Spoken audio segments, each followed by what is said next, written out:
आज हम 2 कप गेहूं का इस्तेमाल करके एक ऐसी रेसिपी बनाकर तैयार करेंगे जिसको मैंने मेरी मम्मी से सीखा था और जो स्वादिष्ट होने के साथ साथ हेल्दी भी होती है। तो नमस्कार, पापा मम्मी किचन में आप सभी का स्वागत है। इसके लिए मैंने 2 कप गेहूं लिया है। जो भी गेहूं आप अपने घर में खाते हैं उसका इस्तेमाल कर सकते हैं। अब इस गेहूं को हम पानी में डाल करके धो लेंगे। गेहूं को धोना बहुत ज़रूरी है क्योंकि गेहूं के ऊपर जो मिट्टी वगैरह होती है वो साफ़ निकल जाएगी। इस तरह से अच्छे से मसल करके धो लेना है। अभी इसको छान करके एक चादर के ऊपर फैला देंगे। आप कोई भी कॉटन की चादर ले सकते हैं जिसके ऊपर इस तरह से आप फैला दें।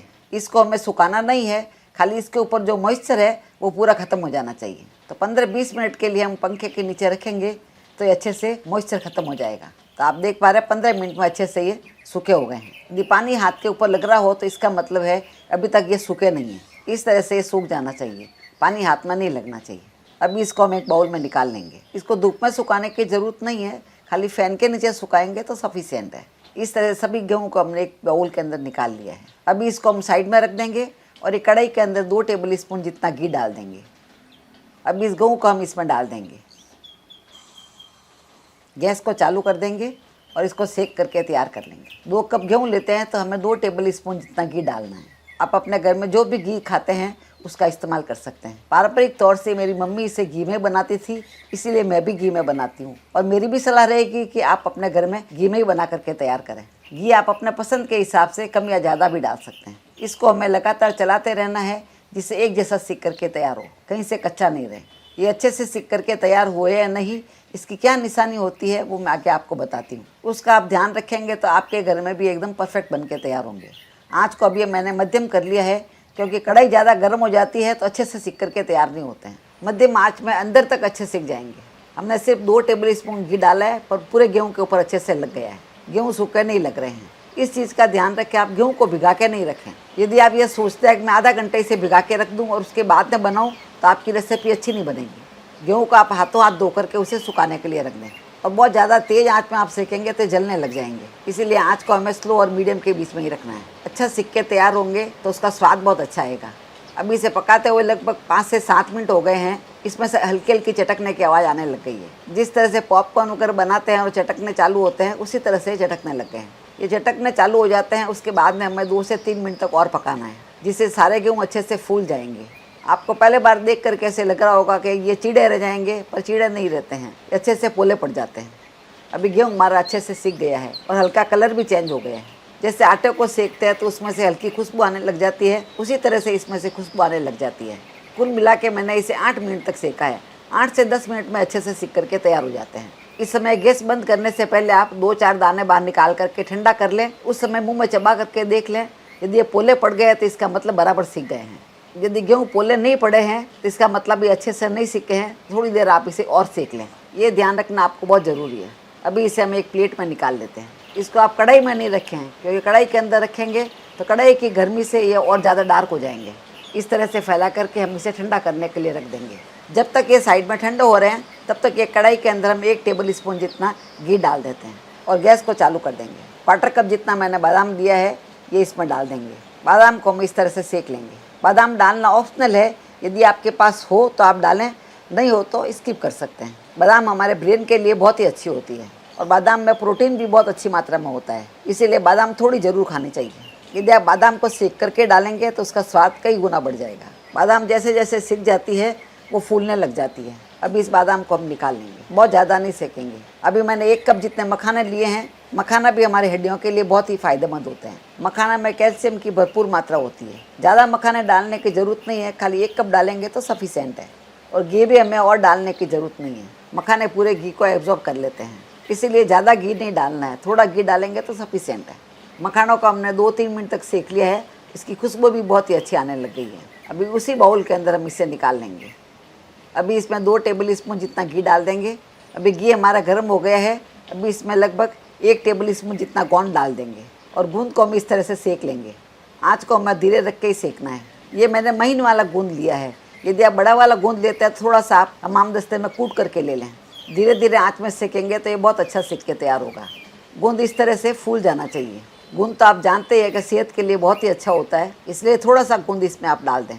यदि किसी को कमर की तकलीफ वगैरह है तो उसके लिए बहुत फ़ायदेमंद रहता है। आप गर्मी में बना रहे हैं तो आप गूंद नहीं डालें, अभी तो बारिश चालू हो गया, इसीलिए आप थोड़ा सा गूंद डाल सकते हैं, ये आपको फ़ायदा ही देगा। इस तरह से गूंद हमारा अच्छे से पक गया है। थोड़ा मोटा गूंद होता है तो उसको पकने में टाइम लगती है, छोटा गूंद होता है जल्दी पककर तैयार हो जाता है। सारा गूंद फूल गया है। अभी इस गूंद को हम एक बाउल में निकाल लेते हैं। बादाम के साथ नहीं निकालें। अभी इस कढ़ाई में थोड़ा सा घी लगा हुआ है और घी नहीं डालना है। अभी इसमें पाव कप जितना नारियल का चूरा डाल देंगे। यदि आपके पास गोला नारियल हो तो कद्दूकस करके डाल सकते हैं। अभी इसको हम सेक लेंगे। इसको भी हमें स्लो और मीडियम आंच में ही सेक करके तैयार करना है, ज़्यादा तेज़ आंच में नहीं सेकें। कढ़ाई गर्म होती है इसलिए फटाफट सीख करके तैयार हो जाता है, ज़्यादा समय नहीं लगता है। नारियल के खुद के अंदर तेल होता है, इसीलिए हमें घी तेल नहीं डालना है, ऐसे ही सीख जाता है। इसके अंदर मैंने इतनी चीज़ें डाली है, इसमें से कोई चीज़ आपके पास नहीं हो तो आप स्किप कर सकते हैं। अभी हल्का सा कलर चेंज होने लग गया है, हमें इतना ही सेक करके तैयार करना है। पड़े पड़े ज़्यादा कलर चेंज होने लग जाता है। इसको भी हम गूंद के साथ ही निकाल लेंगे।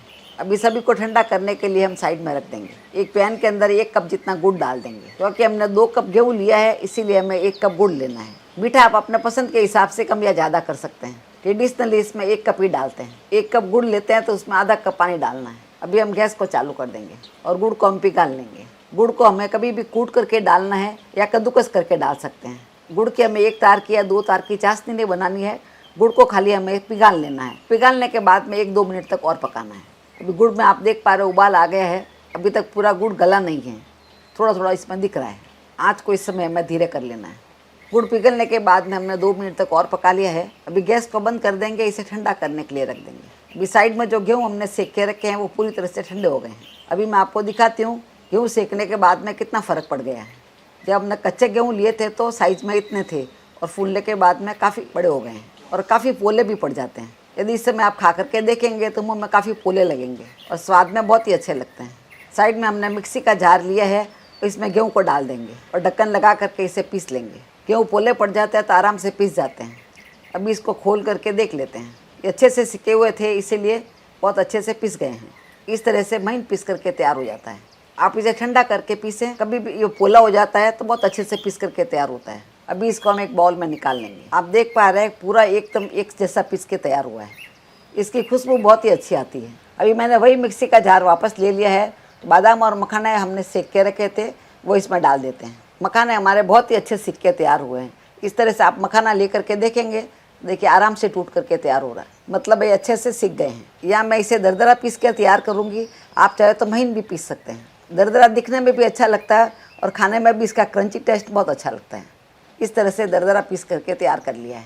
ज़्यादा महीन भी नहीं करना है, कोई कोई पीस इसमें बड़े भी रह जाते हैं। अभी इसको भी हम गेहूँ के साथ ही डाल देंगे। इसी के साथ जो गूंद और गिरी हमने सेक के रखे थे वो भी इसमें डाल देंगे। गूंद को हमें पीसने की ज़रूरत नहीं है, क्योंकि हमने गूंद को महीन महीन कूट के ही लिया था। आपके मोटा गूंद हो तो आप इसे पीस सकते हैं, तो ये महीन गूंद है इसलिए आराम से ये मिक्स हो रहा है। इसी के साथ इसमें थोड़े से पिस्ता डाल देंगे। पिस्ता आपके पास हो तो आप डालें। इसके अंदर जो मैं इतनी चीज़ें डाली है उसमें से कोई चीज़ आपके पास नहीं हो तो आप स्किप कर सकते हैं, हो तो आप ज़रूर डालें। सबको इस तरह से हम अच्छे से मिक्स कर लेंगे। यहाँ पर मैं आपको याद दिला देती हूँ कि आपको मेरी रेसिपी कैसी लगती है, नीचे कमेंट बॉक्स में लिख के हमें ज़रूर बताएं। यदि आपको अच्छी लग रही है तो आप इसे लाइक करें, अच्छी नहीं लग रही है तो डिसलाइक भी कर सकते हैं। अभी जो चाशनी हमने बना करके रखी थी थोड़ी थोड़ी करके इसमें डाल देंगे। चाशनी पूरी तरह से ठंडी हो गई है, ठंडी होने के बाद में इसे डालना है और इस तरह से छान करके डालना है। चाशनी में जो कचरा होगा वो बाहर निकल जाएगा। एक बार इसको हम मिक्स कर लेंगे। मिक्स करने के बाद में इसमें और रस डाल देंगे। ये रस पूरा इसमें हमें डालना है, ये बराबर रहेगा। इसको भी हम अच्छे से मिक्स कर लेंगे। इससे ये अच्छा मीठा बन के तैयार हो जाएगा और खाने में बहुत ही स्वादिष्ट लगेगा। अभी आप देख पा रहे हैं सब जगह मिक्स हो गया है, कोई एरिया सूखा नहीं है। इस तरह से बन के तैयार होना चाहिए। अभी इसको इकट्ठा करके लड्डू बना लेंगे। आराम से इसके लड्डू बन जाएंगे। लड्डू की साइज़ आप अपने पसंद के हिसाब से छोटी या बड़ी बना सकते हैं। थोड़ा सा आप इस तरह से कर लें जिससे इसके ऊपर अच्छी पॉलिश आ जाती है। इस तरह से हम सभी लड्डू बना करके तैयार कर लेंगे। 2 कप गेहूं के अंदर हमारे लगभग 25 लड्डू बन करके तैयार हुए हैं। यहाँ पर मैं आपको और बता देती हूँ, गेहूं को हमारे को अच्छे से सेकना जरूरी है। गेहूं सेकने के बाद में पोले हो जाते हैं और पोले गेहूं हो जाएंगे तो आपके लड्डू बहुत ही अच्छे बनेंगे। यदि गेहूं आपके पोले नहीं पड़ेंगे तो लड्डू आपके कड़क बन जाएंगे। इस चीज़ का आपको ज़रूर ध्यान रखना है। अभी मैं आपको लड्डू को तोड़ के दिखाती हूँ। देखिए लड्डू कितने सॉफ्टली टूट रहे हैं और बहुत ही अच्छे बन के तैयार हुए हैं। ऐसे लड्डू बना करके यदि आप फ्रिज के बाहर भी रखेंगे तो 8-10 दिन भी ख़राब नहीं होंगे। तो आप भी अपने घर में ज़रूर ट्राई करें। फिर मिलेंगे ऐसे ही दूसरे वीडियो में। तब तक के लिए बाय एंड टेक केयर।